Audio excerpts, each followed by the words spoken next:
ឧត្តមស្នេហ៍ឯករដ្ឋស្រៀងបង្ហាញការភ្ញាក់ផ្អើលនិងសោកស្ដាយចំពោះករណីឆបោកមួយដែលខាតបង់ប្រាក់អស់$7 លាននៅក្នុង page Facebook ផ្ទាល់ខ្លួនរបស់លោកឧត្តមស្នេហ៍ឯករដ្ឋស្រៀងផុសនាថ្ងៃទី25 ខែមេសាឆ្នាំ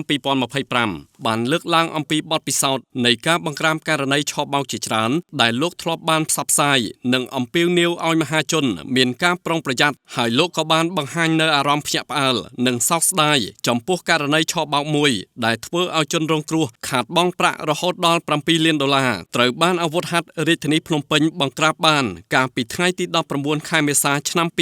2025សូមមើលខ្លឹមសារទាំងស្រុងដែលលោកឧត្តមស្នេហ៍ឯករដ្ឋស្រៀងបានផុសដូចខាងក្រោមសេចក្តីលោភលន់អាចធ្វើឲ្យអ្នកភ្លេចនៅសេចក្តីត្រេះរិះរយៈការកន្លងមកខ្ញុំបានផ្សព្វផ្សាយនៅបទពិសោធន៍អំពីការឆបោកជាច្រើនរូបភាពតាមរយៈលទ្ធផលដែលខ្ញុំដឹកនាំកម្លាំងក្រោមអាវ៉ាតបង្ក្រាបបានតាំងពីខ្ញុំនៅជាមេបញ្ជាការកងរាជអាវុធហត្ថខេត្តបន្ទាយមានជ័យរហូតមកធ្វើជាមេបញ្ជាការកងរាជអាវុធហត្ថរាជធានីភ្នំពេញដូចជាករណីទម្លាក់មាសបញ្ឆោតឲ្យយើងឃើញហើយបបួលយើងចែកគ្នាដោយគេយកគ្រឿងអលង្ការឬប្រាក់ដែលមានជាប់ខ្លួនយើងហើយយើងយកមាសដែលគេទម្លាក់មកផ្ទះคล้ายជារបស់คล้ายករណីអ្នកមិនស្គាល់คล้ายជាជនសប្បុរសឬជាអ្នកសុំស្នេហ៍ពីយើងហើយផ្ញើរបស់របរមានតម្លៃឬប្រាក់ពីក្រៅប្រទេសឲ្យយើងបន្ទាប់មកក៏មានអ្នកคล้ายជាគយឬសមត្ថកិច្ចគេប្រាប់យើងថារបស់មានតម្លៃ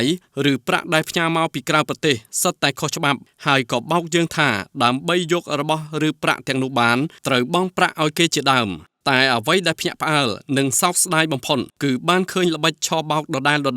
របស់ជនទុច្ចរិតនៅតែមានប្រសិទ្ធភាពដោយមានជនរងគ្រោះម្នាក់ហើយម្នាក់ទៀតត្រូវរងការបោកប្រាស់និងធ្វើឲ្យខាតបង់ទ្រព្យសម្បត្តិអស់ជាច្រើនថ្ងៃនេះខ្ញុំសូមលើកយករូបភាពឆបោកមួយករណីទៀតដែលអាវុធហត្ថរាជធានីភ្នំពេញបង្ក្រាបបានកាលពីថ្ងៃទី19 ខែមេសាឆ្នាំ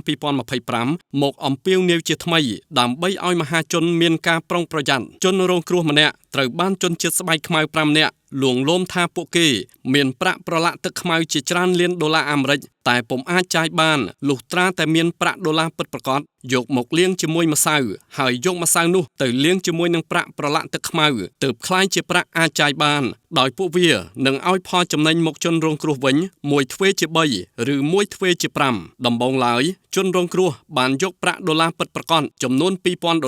ឲ្យក្រុមឆបោកដាក់ចូលម៉ាស៊ីនក្រឡុកជាមួយនឹងម្សៅនិងដាក់ប្រាក់ប្រឡាក់ទឹកខ្មៅចូល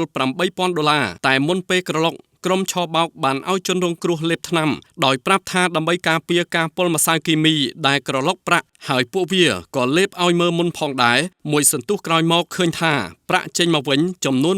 $10,000សិតតែជាប្រាក់ដុល្លារពិតប្រាកដអាចចាយបានត្រង់នេះជាល្បិចបន្លំមួយ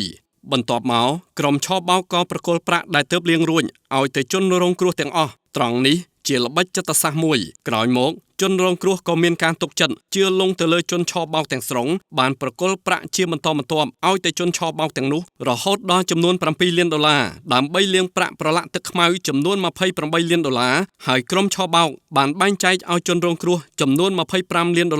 គ្រាន់តែរៀងរាល់ពេលដកប្រាក់ចេញពីម៉ាស៊ីនក្រឡុកគឺក្រុមឆបោកបានវេចខ្ចប់រុំស្កុតពណ៌លឿងនិងប្រាប់ថាប្រាក់ទាំងនេះមិនទាន់ហែកភ្លាមទេត្រូវទុកច្រើនខែសិនទើបហែកស្កុតបានបើមិនអញ្ចឹងមិនអាចខ្លាយជាប្រាក់ពិតប្រាកដឡើយក្រោយមកមួយខែជនរងគ្រោះមានការសង្ស័យក៏បានហែកដុំប្រាក់ទាំងនោះមើលក៏ឃើញថាសុទ្ធតែជាប្រាក់ដុល្លារសែនខ្មោចនិងក្រដាសសសុទ្ធទាំងអស់ទើបដឹងថាចាញ់បោកគេជាលទ្ធផលជនរងគ្រោះខាតបង់ប្រាក់រហូតដល់$7 លាន